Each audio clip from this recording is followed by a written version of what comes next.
포항시가 운영하는 각종 기념관에 전시물이 빈약하고 운영비도 마련하지 못해 시 예산으로 충당하고 있습니다. 15세 이하 전국 유소년 야구대회가 경주에서 개막한 데 이어 오는 11일부터 화랑대기 전국 유소년 축구대회도 열려 지역 경제에 도움이 되고 있습니다. 경주 보문단지의 보문호의 저수율이 회복되지 않아 오리배 운항이 중단되고 있습니다. 여러분 안녕하십니까? 포항시가 운영하는 각종 기념관에 전시물이 빈약해 볼 것이 없다는 지적을 받고 있습니다. 게다가 입장료가 없어서 만만치 않은 운영비를 시 예산으로 충당하고 있습니다. 김기영 기자가 취재했습니다. 2009년 109억 원을 들여 만든 호미곶 새천년 기념관. 1층은 전시실, 2층은 개인이 유료로 운영하는 화석 박물관이고 3층은 동호인 단체의 수속 전시실이 전부입니다. 이름이 거창해 호기심으로 들렀지만 8년째 전시물 보강 없이 건물마저 쇠락해 실망스럽다는 반응입니다. 네, 새천년 기념관이라 해서 되게 기대를 하고 올라왔는데 그거에 비해서는 이제 뭐 볼 게 돌밖에 없고 올라와봤자 볼 수 있는 거는 이거 경치밖에 없다고 생각합니다. 포항시는 지난달 조례를 개정해 올해 안으로 유료화할 계획입니다. 이 시점에서 유료화를 좀 시작을 해서 그 기념관 내의 컨텐츠도 좀 보강을 하고 관람 문화도 좀 선진화시켜 나가야 될 필요성이 있다고 생각을 합니다. 컨텐츠가 획기적으로 업그레이드 되지 않고 유료화된다면 더 외면받지 않을까 걱정입니다. 저는 유료화한다면 아마 이 정도 내용 가지고는 전 안 올 것 같아요. 2010년 시작돼 40억 원이 투입된 이명박 전 대통령 고향마을 관련 사업에도 올해 14억 원을 추가로 들여 덕실관 컨텐츠 개선과 주변을 정비합니다. 영상도 너무 흐리니까 그거를 조금 디지털로 좀 바꿔주는 그런 사업입니다. 10억이라 해서 그렇게 거창하게 이렇게 한다는 그런 건 아니고. 일부 시의원들은 볼 것도 없는데 왜 자꾸 예산을 들이냐고 반발하기도 했습니다. 과메기 클러스터 사업의 일부로 141억 원을 들여 지은 구룡포 과메기 문화관. 과메기 연구센터는 문이 닫혀 있고 술집과 덕장을 모형으로 엉성하게 재현해 놓은 게 고작입니다. 관람객 수만 놓고 본다면 대박을 냈지만 정작 과메기 관련 내용물은 빈약한 안전한 어린이 놀이터라고 해야 더 맞습니다. 과메기 문화관은 작년 7월부터 시범 운영에 들어가 1년이 넘도록 정식 개장하지 못하고 있습니다. 애초부터 정체성이나 운영에 대한 고민 없이 예산 따오기식으로 추진되다 보니 연간 10억 원이 넘는 운영비를 걱정해야 할 상황입니다.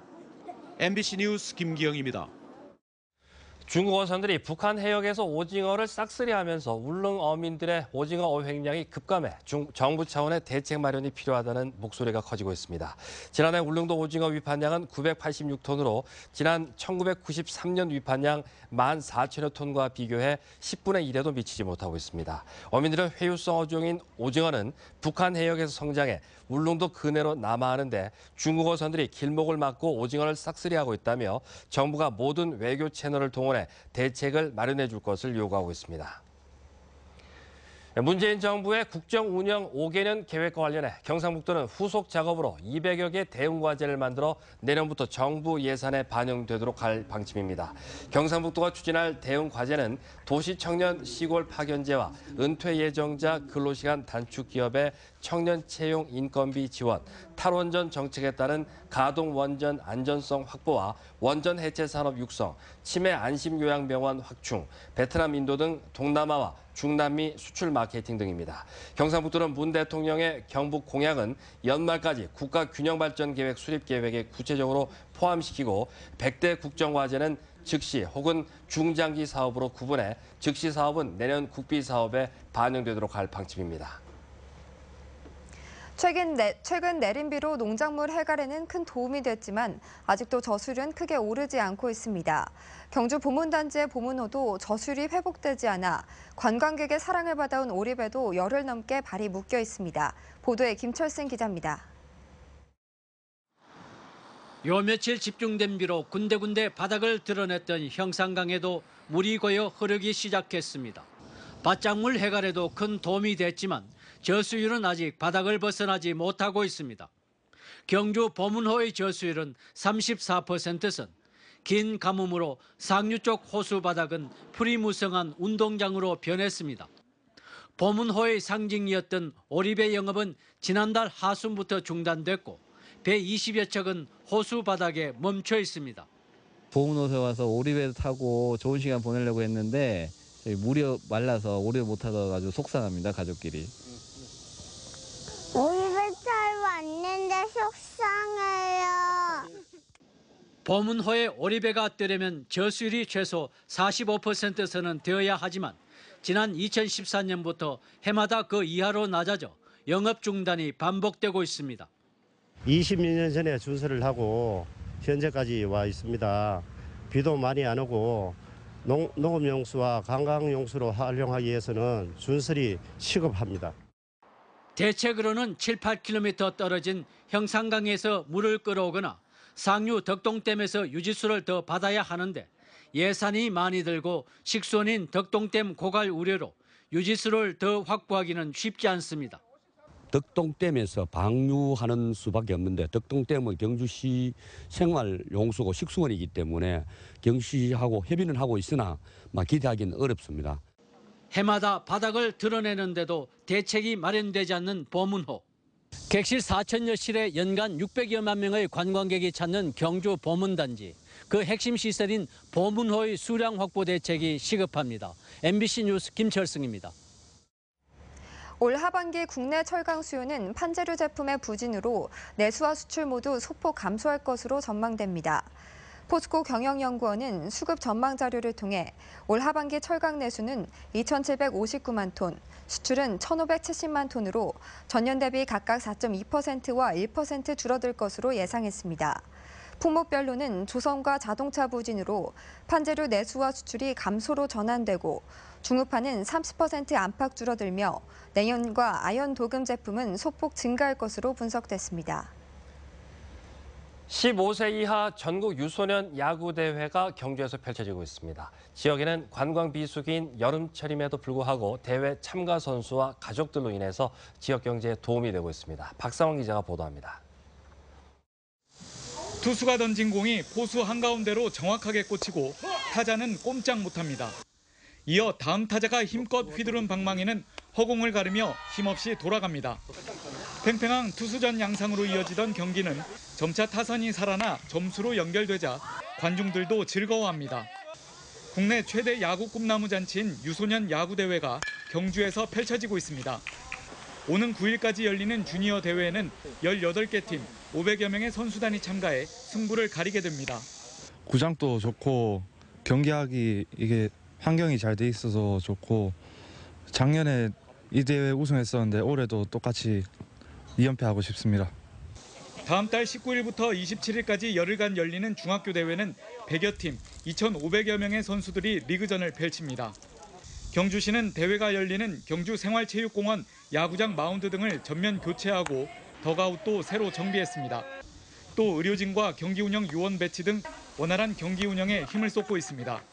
옛날에 흙구장에서 약간 비가 오거나 하면 좀 잘 못했는데 이렇게 인조한 구장에 이렇게 화장실 씻어도 좋고 이렇게 할 수 있어서 좀 좋은 것 같고 올해 목표가 있자면 친구들과 일단 제일 안 다치는 게 제일 중요한 것 같고요. 이번 대회에는 선수단과 가족 등 만여 명이 경주를 찾아 여름 관광 비수기인 지역 경기에 도움이 될 것으로 기대됩니다. 경주시는 대회 기간 폭염에 대비해 대형 선풍기와 아이스박스를 비치하는 등 선수들의 건강과 안전에 주력하고 있습니다. 여름 이 관광 비수기에 경주의 아주 경제 활성화에 큰 도움이 될 뿐 아니라 스포츠 명품 도시로 거듭나는 그런 계기가 될 것으로 그렇게 생각을 하고 있습니다. 이 밖에 화랑대기 전국 유소년 축구대회도 오는 11일부터 전국 144개 학교와 88개 클럽팀 8천여 명이 참가하는 등 경주에서 전국 규모의 스포츠 대회가 잇따라 열릴 계획입니다. MBC 뉴스 박상환입니다. 다음 달 정부 예산안 국회 제출을 앞두고 경주시가 내년도 국비 확보를 위해 총력전에 나섰습니다.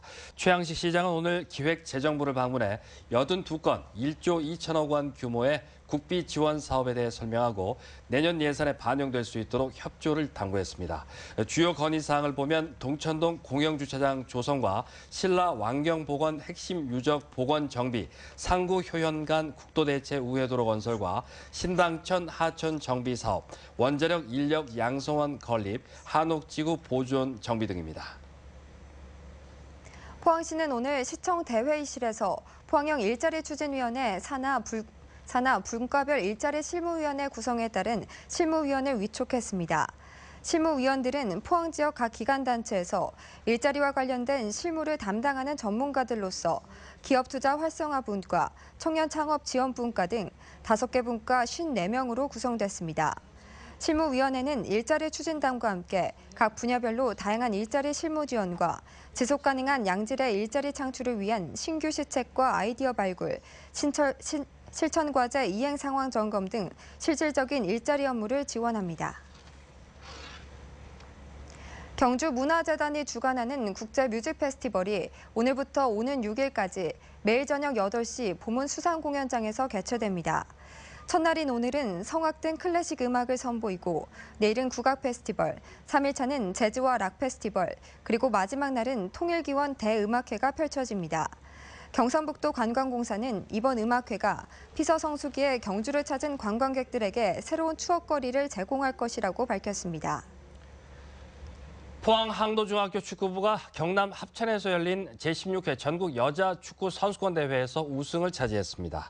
항도중학교는 4강에서 설봉중학교를 2대 0으로 실점 없이 눌렀고 결승전에서 충북 예성여중을 3대 0으로 완파하고 우승했습니다. 이로써 항도중학교는 2017 춘계 한국여자축구연맹전 우승에 이어 올해 전국대회 2관왕을 달성하는 등 역대 최고의 성적을 거뒀습니다.